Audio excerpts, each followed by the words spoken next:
Hello friends, welcome back to ஹைனோ channel. ஹைனோ channel இன்னைக்கு சூப்பரான டேஸ்ட்டில் பருப்பே இல்லாமல் சாம்பார் தாங்க எப்படி செய்யுதுன்னு பார்க்க போகிறோம். இந்த சாம்பார் வந்து இட்லி தோசையோட சேர்த்து சாப்பிட சூப்பராக இருக்கும். ரொம்ப டேஸ்டியான இந்த சாம்பார் எப்படி செய்யுது அப்படிங்கிறத பார்க்கலாம். இது வந்து கிட்டத்தட்ட ஒன் பட் ரெசிபி மாதிரி. ஒரு குக்கர் எடுத்துக்கிறேன். அதில் ஒரு பெரிய சைஸ் உருளைக்கிழங்கு, சின்னதாக இருந்தால் 2 எடுத்துக்கலாம். தோல் சீவிட்டு இந்த மாதிரி சின்ன சின்னதாக கட் பண்ணி சேர்த்துக்கிறேன். இதோட 200 கிராம் அளவுக்கு கத்திரிக்காய், அதையும் வந்துட்டு கழுவிட்டு இந்த மாதிரி சின்ன சின்ன பீஸாக கட் பண்ணி சேர்த்துக்கலாம். அடுத்தது இதோட காரத்துக்காக 2 பச்சை மிளகாய் எடுத்திருக்கேன். இந்த மிளகாய் ரொம்ப காரமாக இருக்கும், அதனால 2 சேர்த்துருக்கேன். உங்களுக்கு காரத்துக்கு தகுந்த மாதிரி நீங்கள் அட்ஜஸ்ட் பண்ணிக்கோங்க. மீடியம் சைஸ் வெங்காயம் 2, அதையும் வந்து பொடியை கட் பண்ணி வச்சிருக்கேன். 2 நல்ல பழுத்த மீடியம் சைஸ் தக்காளி, 10 பல்லு பூண்டு, இதை எல்லாத்தையும் நம்ம குக்கர்ல சேர்த்துலாம். இல்ல காரத்துக்கு வந்து நான் பச்சை மிளகாய் தான் சேர்க்க போறேன். தாளிக்கும் போது காஞ்ச மிளகாய் சேர்த்துப்பேன். உங்களுக்கு தேவை அப்படின்னா காரத்துக்கு தகுந்த மாதிரி நீங்க மிளகாய் கூட குறைய சேர்த்துக்கோங்க. இதோட 1/2 டீஸ்பூன் அளவுக்கு மஞ்சத்தூள், இதுக்கு தேவையான உப்பு, வெங்காயம் தக்காளி காய் முழுகிற அளவுக்கு தண்ணி சேர்த்துக்க போறேன். தண்ணி சேர்த்துட்டு இந்த மாதிரி நல்லா கலந்து விட்டுக்கலாம். குக்கரை மூடிட்டு விசில் போட்டுறேன். இதுல இருந்து வந்து 3 விசில் வந்தா போதும். உங்களுக்கு கரெக்டா நல்லா கத்திரிக்காய் உருளைக்கிழங்கு எல்லாமே நல்லா வெந்துடும். 3 விசில் வர்ற வரைக்கும் வெயிட் பண்ணலாம். இப்போ விசில் வந்துடுச்சு. குக்கர் வந்துட்டு ப்ரெஷர் போயிடுச்சு. நம்ம இப்போ குக்கர் ஓப்பன் பண்ணலாம். இப்போ பாத்தீங்கன்னாலே உங்களுக்கு தெரியுது, உருளைக்கிழங்கு, கத்திரிக்காய், வெங்காயம், தக்காளி, பச்சை மிளகாய், பூண்டு எல்லாமே சூப்பரா வந்திருக்கு.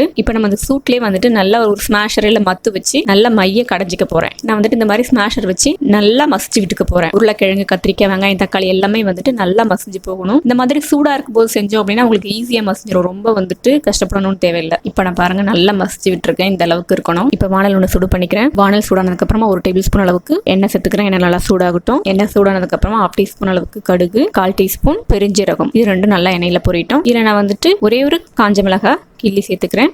அதோட 1/4 டீஸ்பூன் அளவுக்கு பெருங்காயத்தூள், கடைசி இதோட 2 கொத்து கருவேப்பிலையும் சேர்த்துட்டு எண்ணெயிலே நல்லா வதக்கிக்கலாம். கடுகுல நல்லா பொரிஞ்சதுக்கு அப்புறமா மசிச்சு வச்சதை இதோட சேர்த்துடலாம். கொஞ்சம் கெட்டியா இருக்கிற மாதிரி இருக்கு, அதனால கொஞ்சமா தண்ணி விட்டு நான் நல்லா கொதிக்க விட போறேன். இந்த குக்கர்ல 1 டம்ளர் அளவுக்கு தண்ணி சேர்த்துட்டு கழுவி அதையும் வந்து இதோட சேர்த்துக்கிறேன். சேர்த்துட்டு உப்பு டேஸ்ட் பண்ணி பார்த்துக்கோங்க. தேவை அப்படின்னா உப்பு சேர்த்துக்கோங்க. திக்னஸ் இந்த அளவுக்கு இருந்தது அப்படின்னா இட்லி தோசையோட சேர்த்து சாப்பிட்றதுக்கு நல்லா இருக்கும். ரொம்ப தண்ணி ஆயிட்டாலும் டேஸ்ட் வேற மாதிரி ஆயிடும்.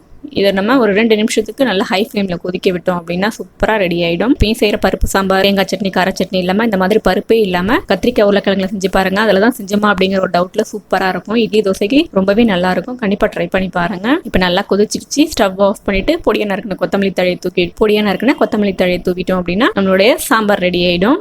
சூடான இட்லியோட சேர்த்து சாப்பிடும்போது 2 இட்லி சேர்த்து சாப்பிட்ற மாதிரி தான் இருக்கும். கண்டிப்பாக நீங்கள் ட்ரை பண்ணி பாருங்க. சட்னி சாம்பார் மாதிரி இல்லாமல் கொஞ்சம் வித்தியாசமாக இந்த மாதிரி ட்ரை பண்ணி பாருங்க. என்னடா இட்லி வந்துட்டு கலரா இருக்கு அப்படின்னு பார்க்காதீங்க. யூஸ்வலா நான் இப்போ வந்துட்டு வெள்ளையா இட்லி இல்லாம அதோட வந்துட்டு கருப்பு கவுனி அரிசி இல்லை அப்படின்னா மாப்பிள்ளை சம்பா, சிகப்பரிசி எல்லாம் சேர்த்து தான் இட்லி செய்யறது. இட்லி தோசைக்கு ரொம்ப சூப்பராகவே இருக்கு. மாவு எப்படி ரெடி பண்ணணும் அப்படின்னு உங்களுக்கு தேவை அப்படின்னா நீங்க கீழே கமெண்ட் பாக்ஸ்ல கமெண்ட் பண்ணுங்க. அது ஒரு ரெசிபியா உங்களுக்கு நான் வீடியோ போஸ்ட் பண்றேன். கண்டிப்பா நீங்க ட்ரை பண்ணி பாருங்க. ரொம்ப சூப்பரா இருக்கும். இது இட்லி தோசையோட சாப்பிட்றதுக்கு ரொம்பவே நல்லா இருக்கும். நார்மல் இட்லி மாதிரி தான் இருக்கும். நீங்க இந்த சிகப்பரிசியில ட்ரை பண்ணாலும் கண்டிப்பா ட்ரை பண்ணி பாருங்க. செஞ்சு பார்த்துட்டு எப்படி இருந்தது அப்படிங்கிறத மறக்காம உங்களோட கமெண்ட்ஸ் எனக்கு கமெண்ட் பண்ணுங்க. இந்த வீடியோ பிடிச்சிருந்தது அப்படின்னா லைக் பண்ணுங்க, ஷேர் பண்ணுங்க. ஹைனோ சேனல் ஃபர்ஸ்ட் டைம் பாக்குறீங்க அப்படின்னு சப்ஸ்கிரைப் பண்ணிக்கோங்க. மறக்காம பக்கத்துல இருக்க பெல் பட்டன்ல ஆளுங்கிற ஆப்ஷனை கிளிக் பண்ணிக்கோங்க. இன்னொரு சூப்பரான ரெசிபியோட நான் மீட் பண்றேன். Thank you friends.